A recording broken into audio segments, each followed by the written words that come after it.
Hey everyone, I'm John Lynn, the founder and chief editor at Healthcare IT Today. We're excited to bring you another in our series of interviews with top leaders in health IT. And our guest today is Bill Lucchini. He's CEO at Nextech. Welcome, Bill. Thanks. Great to be here, and thanks for coming in to do the interview. Yeah, I'm excited to learn more about Nextech and share it with our community. But tell us a little bit about yourself and Nextech.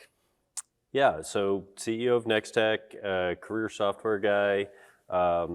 Nextech itself is a company that builds electronic medical records and practice management, patient engagement software for specialty practices in ophthalmology, dermatology, plastic surgery, med spa, specialties like that. Nice. So we're here at Edge, which is your user conference. What are you hearing from your customers here at Edge?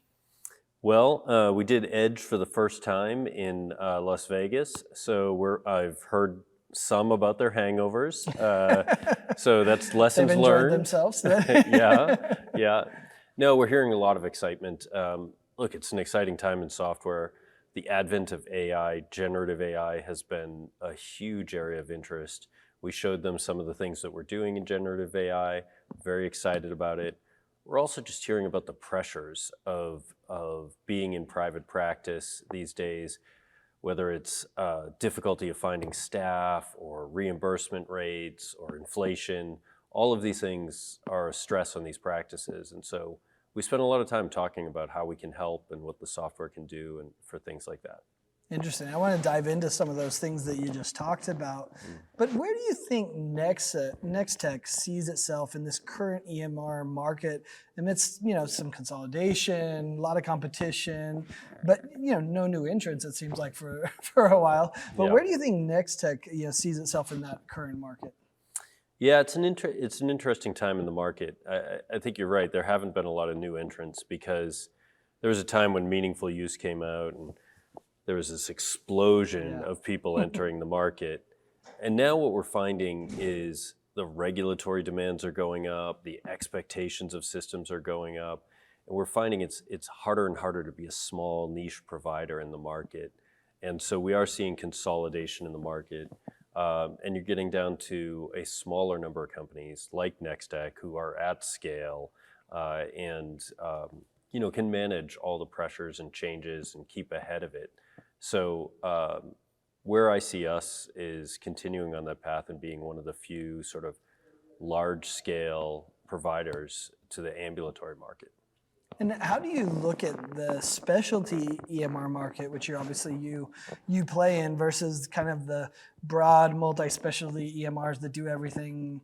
Some might argue better, some worse than others, right? Yeah. But at least they do the multi-specialty. How is that going to play out for you as a specialty EMR vendor?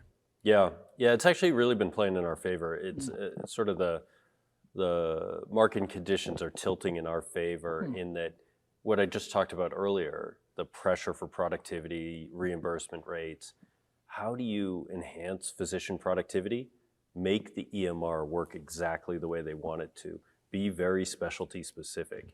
If I think about ophthalmology, I was just talking to a doctor yesterday here who came after clinic. So he did 5 hours in clinic. He saw 65 patients in 5 hours. Wow. And then came to have a meeting with me, right? 65 patients, 5 hours. That software better be efficient. Yeah. And you are not getting that from a horizontal sort of generic piece of software. It's not going to work. Right? Not if you're going to do a good job and not if you're going to get reimbursements the way you want. Sure. I mean, it does bring up another interesting question as far as what is the future of the medical practice? I mean, you talked about some of the pressures they're feeling.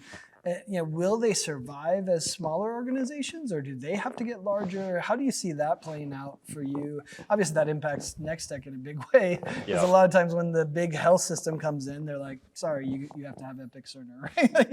Yeah. No, luckily, we're in a bunch of specialties where that's unusual. We don't see a lot of health system activity like that. That's part of what makes our business strong. But I think it's essential for us that the independent practice survive. For the communities, for the doctors, and there are pressures on them. I do believe they will survive, and we try and create software that helps them get there.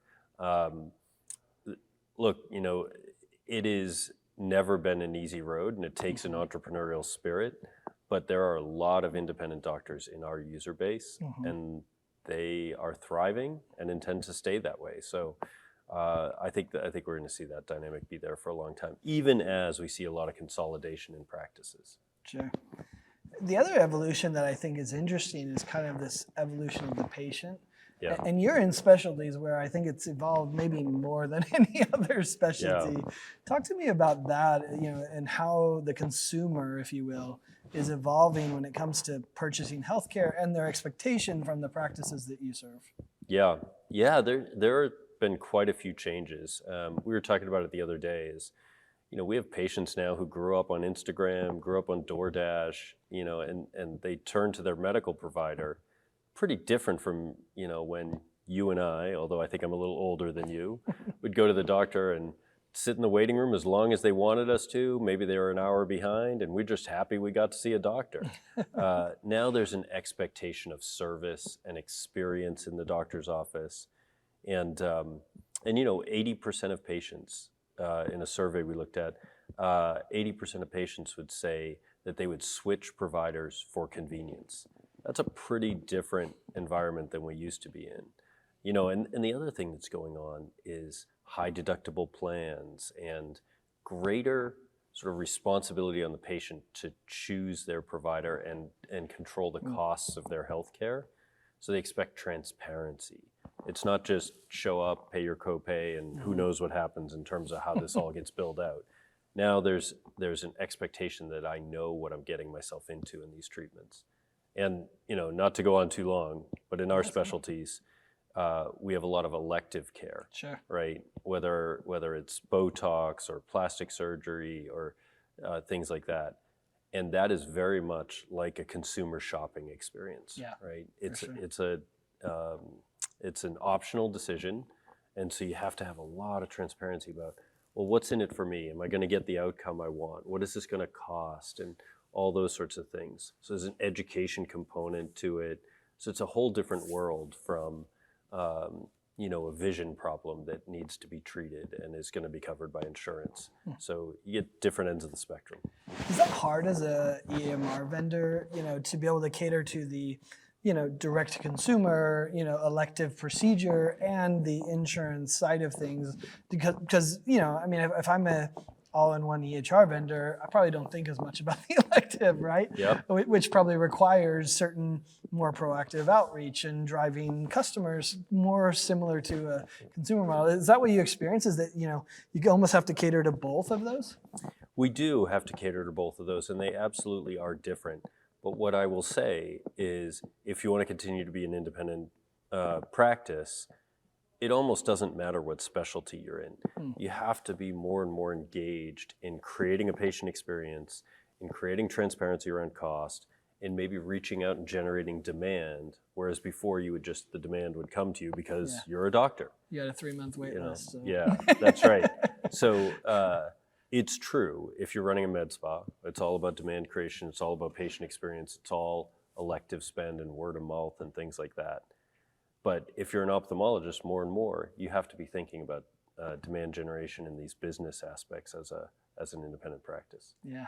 I don't know anyone that wants to wait hours in the lobby. I mean, those magazines were amazing, right? And they don't even, half of them don't exist anymore. So. Well, we have our cell phone, which isn't a bad Yeah, that's right. That's right. We have a great solution for that, though. We have educational material a doctor can put up on the TV screen in the office. So instead of watching daytime TV, they can scroll through what are premium lenses in ophthalmology? How do they work? What are the options? Why would I select them? Those kinds of things, which are hard questions for patients. Sure. And they can learn the answers in the waiting room rather than with the doctor. That's interesting because there's entire companies focused on that. I've never heard of an EMR vendor providing it, but it makes sense. It goes back to driving demand for services that may be elective. Yeah, that's right. And look, our mission is to create great patient outcomes. And uneducated patients, that's not going to go well. Yeah. So that's why we think education is an important component among many others. Sure.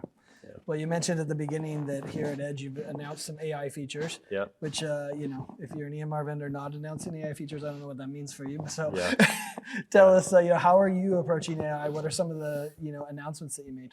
Yeah, look, AI has been part of software for a long time. And, all the software we all use has components of AI in it. But what's really interesting is the advent of generative AI over the last couple of years has really been an explosion in new use cases of things that we can do. We're super excited about it. Personally, I think this adoption of generative AI could be as big an impact on our lives as the internet has been. Wow. We're investing a lot in working on it. I get updates from the engineering team of all the cool things they're doing. The thing is, this is healthcare, right? So you don't just throw stuff out and see what happens. Yeah. So where we are, what we showed at this conference, we showed our chief medical officer doing an ophthalmology appointment, having a conversation, talking about medical things and social things, and then at the end of that conversation, watching AI fill out the chart, capture all the discrete medical information, the readings, the test results, and fill out the chart without him ever taking his focus away from the patient. Nice. Huge enhancement when you think about great patient outcomes. Right? Yeah, a nice ambient clinical voice solution. Did you build that yourselves? Are you partnering with someone? How did you approach solving that? We've been doing a lot of building ourselves, and we've also got a third party who's got a lot of expertise, who's coaching us and helping us and things like that. Nice. Yeah. Any other announcements, big things here, and maybe talk to us about what's next for Nextech, ironically, because you have the Nextech. But what are you excited about that you're working on next? Yeah, well, AI is a big part of it. One of the ones that's right around the corner on AI is our virtual assistant that doctor could put on their website. Nice. We talked about patient experience and changing expectations. Remember, you got a call between 9 and 4 if you want to talk to the doctor. I don't know about you, but I always have a problem fitting that in my schedule. This is a virtual assistant where you can talk to, get your questions answered, schedule appointments, off hours, all that sort of thing, and take that burden off of the front desk even during business hours so they could focus on patients. So it's about efficiency, it's about better patient experience. So I'm very excited about that. Well, I like that one. My son just broke his arm last night, and I was texting my family friend saying, hey, what should I do? And he responded at 6 a.m. this morning, but the appointment's still not set, a day later. And so, I feel that every bit of that. And his website didn't have the info I needed to be able to schedule it, so it's interesting. And it's a perfect example. You were texting your friend. You didn't call your friend. So more and more, it's that text interface. And so that virtual agent, you could text with that virtual agent and do everything you need to do. And I'm spoiled that I have a friend. Many people don't, right? Yeah, that's right. That's right. And it's a sad commentary if you have to have a friend to get the right healthcare. So we're trying to help with all that with our software. Probably one more that's really exciting that we announced. We've actually announced it previously, but we really rolled it out to our users today or yesterday, which is our med spa solution. Okay. Some people still don't know what a med spa is. It's shocking to me because now that I've been working on it so long, they're on every street corner, it feels like. And it's really a place where you can go in and get retail medical elective treatments like facial peels or cool sculpting, which reduces some of the fat around your midsection with non-invasive, or Botox or things like that. And our view of the market is nobody has created software really designed for these clinics. And these clinics are everywhere, and people are adopting them like you wouldn't believe. The growth rate is unbelievable. So it's more and more an important area of the market, and without a purpose-built solution, you can't create a great experience and you can't create a great practice and business around it. So we're super excited that we built a brand new solution exactly designed for these folks. It's very slick, and we've now signed hundreds of med spas up on it. That's amazing. It kind of reminds me when I first implemented an EMR. We were trying to force a medical EMR into a counseling center. Oh yeah. And we did it. It wasn't Yeah. great, you know. I think that's what the experience would be for a med spa, right? Yeah. Forcing an EMR that's designed for clinical medical into a med spa probably is, you know, you could make it work, but Yeah. you know, you're doing a lot of jimmy rigging. Even the word EMR just doesn't fit in a med spa, even though they do some of the same things. Sure. You know, you don't need an EMR. Yeah. It's What you overkill. need is a tool for when you're doing a consultation or a treatment. Yeah. And to engage the patient as we started. That's right. Interesting. Well, Bill, I appreciate you taking time to sit down with me. I know it's busy at every user conference, so Yeah. thanks for taking time to talk with us. And thanks everyone for watching and listening. If you want to find more great healthcare IT content like this, be sure to check it out at healthcareittoday.com or search for Healthcare IT Today on your favorite podcasting application. Thanks, Bill. Thank you.